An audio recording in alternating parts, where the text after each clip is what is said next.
Hello everyone and welcome to my CSU channel. I hope everyone is having a wonderful day.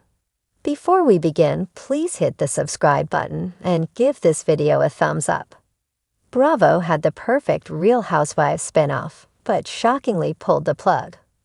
Once beloved franchises like Real Housewives of Beverly Hills and Real Housewives of New York are widely considered tepid at this point.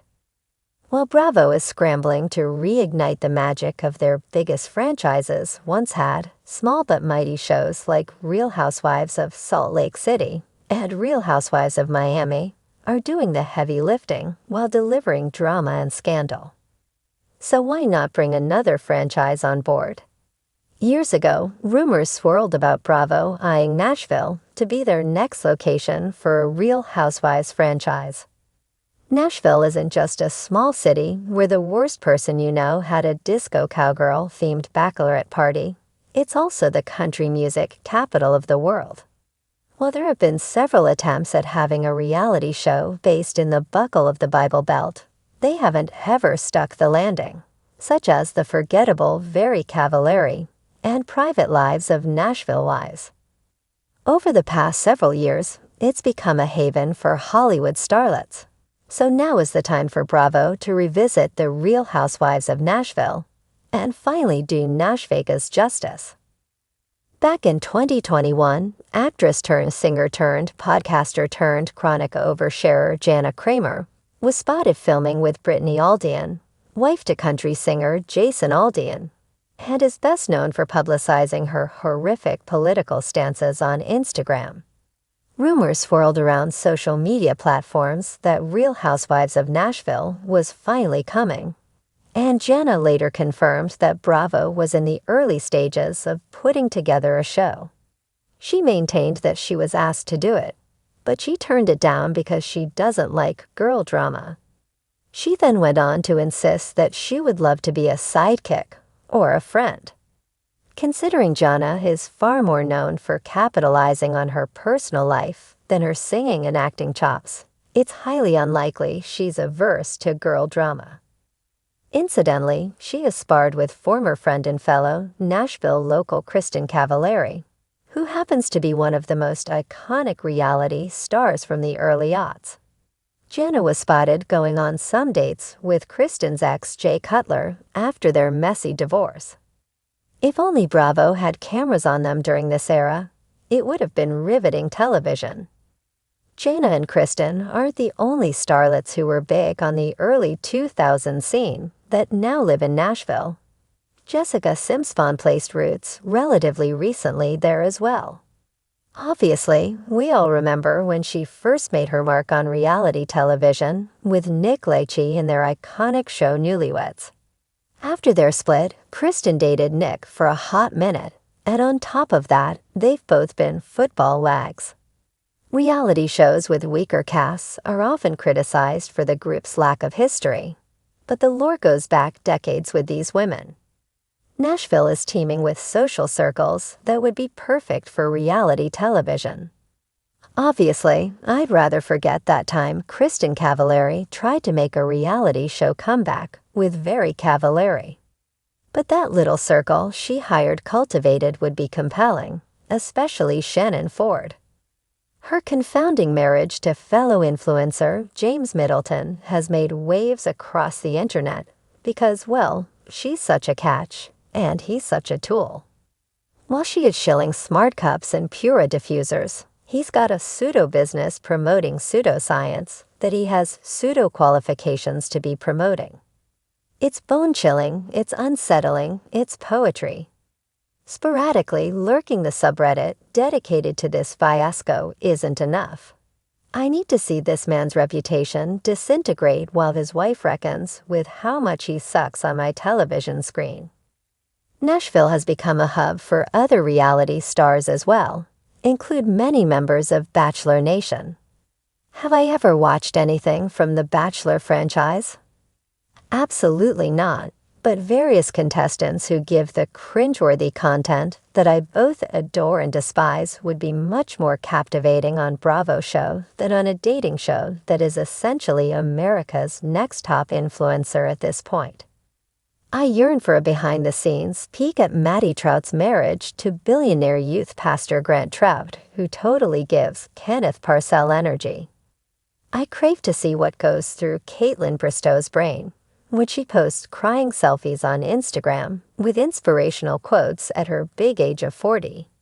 I need to see the brilliant inner workings of Hannah Ann Sluss after years of obsessing over her Instagram, where she makes floral arrangements for her dentist and holiday recipes that will surely give has people essentially become the land of misfit reality stars who have outgrown dating shows and trash television that centers around 20-somethings. But that doesn't mean they can't go overtime on their 15 minutes of fame. Instead of focusing on franchises with casts that are unsalvageable, looking at you, RHONY, and so engulfed in a rut because of their entitlement, looking at you, RHOBH, Bravo needs to explore other franchises to light a fire under their sculpt-toned asses. In the ever-glittering world of Bravo's Real Housewives empire, where drama is currency and champagne flows as freely as confessional tears, the network once held a secret weapon, an electrifying spinoff that had the potential to become its crown jewel.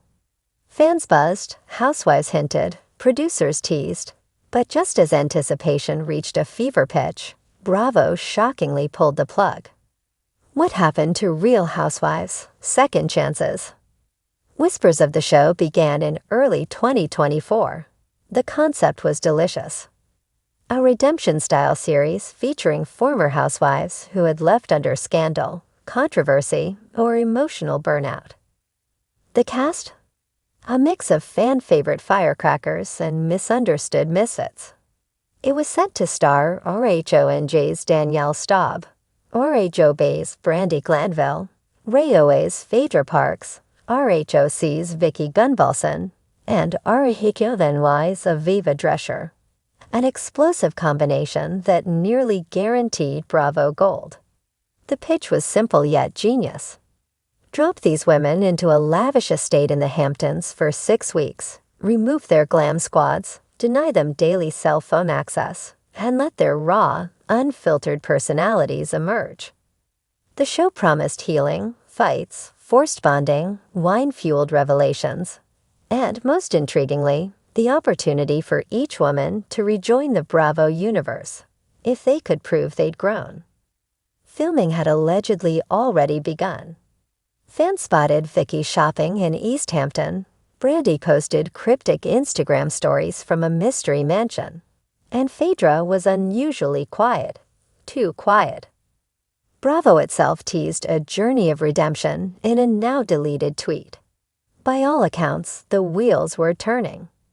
Then, without warning, Bravo slammed on the brakes. At first, rumors swirled. Was it legal trouble? A production issue? Did someone cross a line?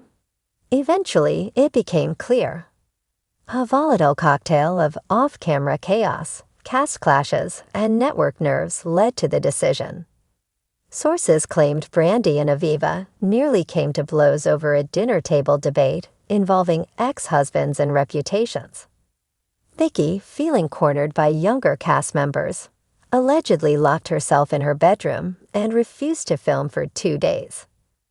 Danielle, forever polarizing, had threatened to leave mid-season if her dressing room didn't have her standard piece offerings: candles, cashmere throws, and a box of vintage tabloids. Phaedra, ever the smooth operator, reportedly stayed above the fray, but privately questioned whether the redemption arc was even genuine or just a trap for viral drama. Bravo execs, already dealing with viewer backlash from other franchise controversies, panicked. They feared second chances might do more harm than good. The footage, reportedly electric and totally unhinged, was deemed too volatile to salvage without extensive editing. And even then, would it align with Bravo's post-Scandoval attempts at rebranding its image? In a quietly issued internal memo, the decision was made: Real Housewives. Second chances would not see the light of day. Crew members were paid out. Contracts dissolved. Brandy took to X, formerly Twitter, writing, "Y'all aren't ready for the truth. They got scared, period." Danielle posted a black and white selfie captioned, "You can't silence a woman who's already been burned." Vicky ghosted the internet for 2 weeks, and Phaedra simply returned to Married to Medicine, unbothered and fabulous. Bravo, however, made no official statement.